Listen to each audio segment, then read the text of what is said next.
Assalamualaikum warahmatullahi wabarakatuh.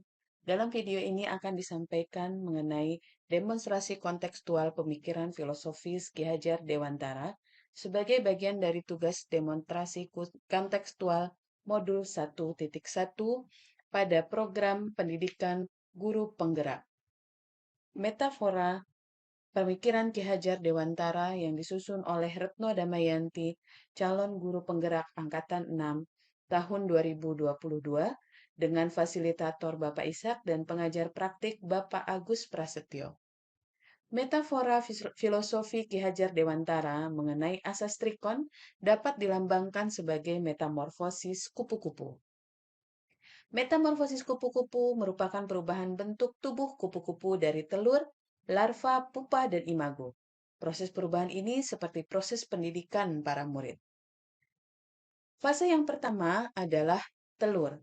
Fase pertama yaitu telur, biasanya kupu-kupu betina meletakkan telur di daun, tangkai, dan bagian tanaman lain yang bisa digunakan untuk makanan larva. Anak-anak seperti telur-telur yang diletakkan pada tempat terbaik agar saat mulai berkembang mendapatkan asupan yang terbaik. Fase yang kedua adalah fase larva. Pada fase ini, larva atau ulat mengalami fase makan yang aktif. Fase ini ditandai dengan pergantian kulit atau molting. Larva memiliki bentuk, warna, dan bulu yang berbeda-beda. Murid terlahir dengan kodrat alam dan kodrat zamannya masing-masing. Segala yang diperoleh selama pendidikan akan menjadi bekal untuk fase kehidupan berikutnya. Fase yang ketiga adalah fase pupa atau kepompong. Fase ini merupakan fase istirahat. Pupa dibungkus dalam kristalis dan tidak bergerak selama proses perubahan menjadi kupu-kupu dewasa. Meskipun terlihat diam, namun pupa mengalami proses perubahan besar sehingga siap untuk keluar dari kulit pupa menjadi kupu-kupu yang istimewa. Bagaimana kalau kepompong kita paksa untuk terbang seperti kupu-kupu? Pasti kepompong ini tidak akan bertahan hidup.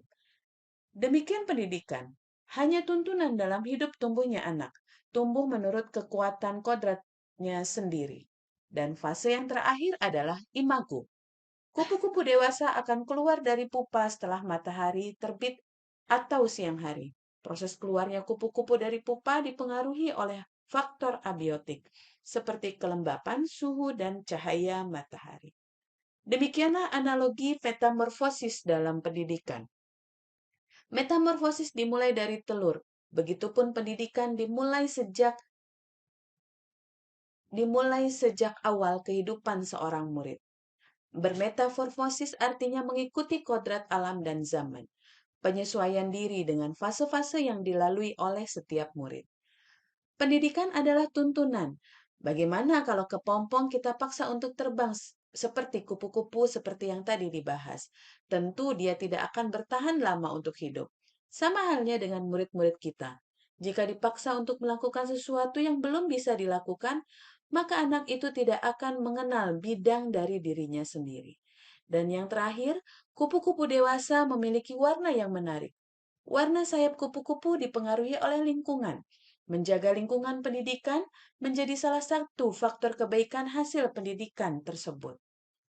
Demikianlah pendidikan yang menuntun menurut Ki Hajar Dewantara. Artinya sabar mendampingi dan membersamai fase-fase metamorfosis murid.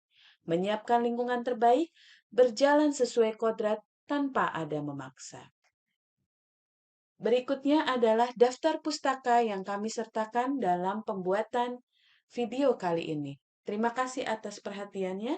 Wassalamualaikum warahmatullahi wabarakatuh.